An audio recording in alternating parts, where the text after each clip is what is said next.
আউযু বিল্লাহি মিনাশ শাইতানির রাজিম। বিসমিল্লাহির রহমানির রহিম। ভাই ও বন্ধুগণ এবং বোনেরা, বিশ্ববাসী, তাবলিগ জামাত সম্বন্ধে কথা হবে। আজকের বিষয়, তাবলিগ জামাত কেন দুইভাবে বিভক্ত হইল। ইলিয়াস রহমাতুল্লাহ আলাইহি বলছিল যে আমি মৃত্যুর পরে তোমরা দুই ভাগ করো, এটা বলে নাই। সে চিন্তা করছে কিভাবে আমজনতা, কলেজ, ইউনিভার্সিটি, স্কুল, এ সমস্ত ছেলে মেয়ের জন্য নামাজি হয়ে যায়, আল্লাহ হয়ে যায়, আল্লাহর হুকুম হাকাম মেনে চলতে পারে। শুধু মাদ্রাসার স্টুডেন্টরা ওনারা সব কিছু শেখে, খরচ গোসলের ইয়েটা শেখে, উজু করা এগুলো শেখে। কিন্তু আমজনতা, যেমন আমরা স্টুডেন্ট, জেনারেল স্টুডেন্ট, আমিই ধরে, অথচ আমরা তো তাবলিগ জামাতে যদি আমি না যাইতাম তাহলে তো অত কিছু শিখতাম না। কেমন করে উজু করতে হয়, কেমন করে নামাজ পড়তে হয়, কেমন করে সেজদা দিতে হয়, কেমন করে ফরজ গোসলের নিয়মটা শিখিয়ে দিছে, এই তাবলিগ জামাতের মাধ্যমে আমি শিখছি। ইলিয়াস রহমাতুল্লাহ আলাইহি বলে নাই যে আমার মৃত্যু হলে তোমরা দুই ভাগে বিভক্ত, সাতপন্থী, জুবাইরপন্থী। কেন? আমরা এক আল্লাহকে মানি, এক রসুলকে মানি, আমরা কি এক হইতে পারি না? আমরা এক হইতে পারি। বিষয় হলো ভাই, তাবলিগ জামাতে যেমন আমি 86-এ HSC পরীক্ষা দিয়েই ইনশাল্লাহ কাকরাইল থেকে ছাত্র শিক্ষকের জামাত আমাদের 17 জনের কাফেলা নিয়ে পাঠায় সেই বরগুনা জেলায়। সদরঘাট লঞ্চে উঠলাম, দোতলাতে যা ইস্টামাতি শুনলাম, 26 ঘন্টা পরে ইনশাল্লাহ আমাদের নামা দিল সেই বরগুনাতে। আমাদের আমির সাহেব ছিল ঢাকা ইঞ্জিনিয়ার কলেজের প্রফেসর, খুবই ভালো লোক। ওনার ফোন নম্বর নেই, ওনার সাথে যোগাযোগ করতে পারি নাই।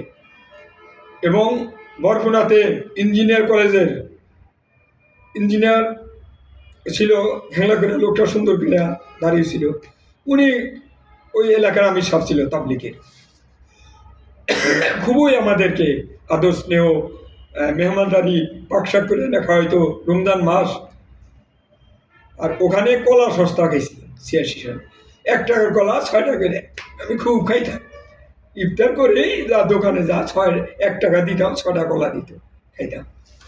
আর ইনশাল্লাহ তারাবিও ঠিক মতো হয়েছে, নামাজ কালাম, রোজা, তাবলিগ জামাতে যা আমি অনেক কিছু শিখেছি, ফরজ গোসল শিখেছি, নামাজ কীভাবে পড়তে হয় শিখেছি, সেজদা কীভাবে দিতে হয় শিখেছি, অজু কেমন করে করতে হয় শিখেছি।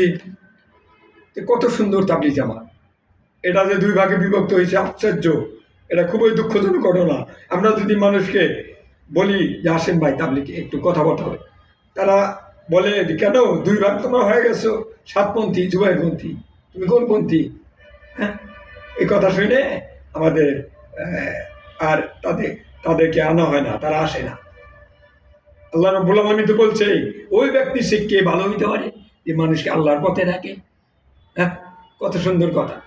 যারা নামাজ কালাম পড়ে না, ওদেরকে আল্লাহর মসজিদে এনে তাদেরকে কথাবার্তা শোনান, এটা খুবই নেকির কাজ, খুবই ভালো কাজ। আমি পরে তাবলিগ জামাত থেকে ওখান থেকে আমি এক চিল্লা দিয়া চলে আসি। কত সুন্দর, তখন দুই ভাগ ছিল না, এক। এখন আমি বিশ্ববাসীর কাছে আবেদন, তাবলিগ জামাতের যারা মুরব্বীগণ, আমি জেনারেল স্টুডেন্ট, আমি অত আলেম না, অত বুঝি না। এই সাতপন্থী এবং জুবাইরপন্থী দুই দল যদি এক হয়, আলহামদুলিল্লাহ, এটাই আমি আল্লাহর কাছে দোয়া করি। আপনারা রাগ গোসা শেষ করে দুই দল এক হন। 1 নম্বর। 2 নম্বর, এই যে ইজতেমার ময়দানে মারামারি হইল, কত লোক মারা গেল, 3-4 জন লোক মারা গেল, এটা কি একরাম? তাবলিগ জামাতের 6 নম্বরের মধ্যে আমরা শিখছি একরাম। একজন লাঠি যদি পড়ে যাক বিদ্যুৎ, ওই লাঠিটা উঠা দিলে তার বড় ধরনের এতে কাবে হয়, নেকি হয়। আর ওখানে যায় একটা জুবাইরপন্থী মারে সাতপন্থীদের, সাতপন্থী মারে জুবাইরপন্থীদের। এটা কি ইসলাম? এটা মানুষ কি বলে, ধিক্কার দেয়। হ্যাঁ, মুসলমানরা তো বেদিনটা তো ধিক্কার দেয়, মুসলমান যারা আছে ওনারাও ধিক্কার দেয় যে দুই ভাগ কেন, আগে তো এক ভাগে ছিল। ইলিয়াস রহমাতুল্লাহ এসে চিন্তা করলো আমজনতা কিভাবে এই আল্লাহর পথে এসে আমল করতে পারে। সে স্বপ্নের মাধ্যমে নবী করিম সাল্লাল্লাহু আলাইহি ওয়াসাল্লাম বলে দিলেন এইভাবে কাজ করো, এইভাবে কাজ করো। সে দিক নির্দেশনা দেওয়ার পরে দেখেন সারা বিশ্বব্যাপী তাবলিগ জামাত কত বড়, পৃথিবীর এক প্রান্ত থেকে অন্য প্রান্তে সব দেশে তাবলিগ জামাতের লোক দাওয়াত দিয়ে দেয়া সব দেশে মুসলমান বানাইছে। হ্যাঁ, আমরা লাখ লাখ দেখে, আর আমরা এখন দুই ভাগ হয়ে এখন এই সমস্যা হয়ে গেছে, মানুষ আমাদের ডাকে সাড়া দেয় না। আমার অনুরোধ থাকবে জুবায়েরপন্থী এবং সাতপন্থী আপনারা বড় বুজুর্গ জ্ঞান দুই দল এক হন, এবং আমার এটাই অনুরোধ, আমি জেনারেল স্টুডেন্ট, বিশ্ববাসীর কাছে আবেদন, জনজনরা এক হয়ে তাবলিগ জামাত যেন একই গ্রুপ থাকে, এবং এটা যেন ওই ইজতেমা যেন 3-4 বারই হোক, এর আগেও তো হয়েছে, মানে লোক বেশি হয়, ভাগ ভাগ করে দিলেন, কিন্তু দুই গ্রুপ এক চাই, এটাই হলো আমার অনুরোধ।